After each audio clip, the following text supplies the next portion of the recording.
கர்த்தருடைய பிரசித்த நாமத்திற்கு மகிமை உண்டாவதாக. இன்று நாம் தியானத்துக்கு எடுத்துக்கொள்ள இருக்கிறதான வேதவசனம் யாக்கோபின் 1ஆம் புஸ்தகம் 2, 3 வசனங்கள்.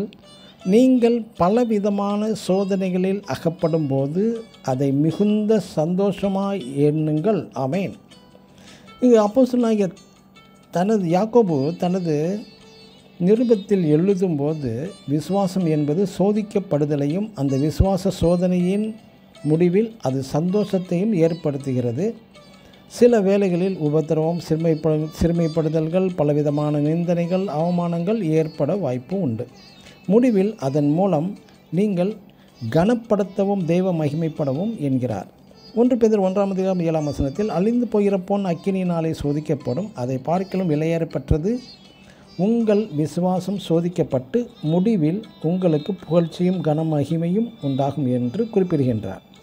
இதற்கு உதாரணமாக பழைய ஏற்பாட்டு காலத்தில் பாபிலோன் சக்கரவர்த்தியாகிய நேபுகாத்நேச்சார் செய்த பொற்சிலையை வணங்காத சாத்ராக், மேஷாக், ஆபேத்நேகோ இவர்களை அழிக்க அக்கினி சூளையில் போடப்பட்டதும் ஒரு விசுவாச பரீட்சையே. முடிவில் அதே ராஜா இவர்களை பாபிலோனில் உயர்த்துகிறார். தேவம் நாமம் மகிமைப்பட்டது. மற்றும் ஒரு உதாரணம், தானியேலை ராஜாவின் அரண்மனை அதிகாரிகள் இவனை சிங்க கெபியினுள் போட்டார்கள். அவர்கள் நினைத்தது என்ன? தானியேல் வணங்கும் கடவுளாலும் இனி தானியேலை காப்பாற்றவே முடியாது என்று எண்ணினார்கள். ஆனால் நடந்தது என்ன? இதன் முடிவு என்ன? தானியேல் 6 அதிகாரம் 26, 28 வசனங்களில் தேவ நாமம் மகிமைப்பட்டது முதலாவதாக.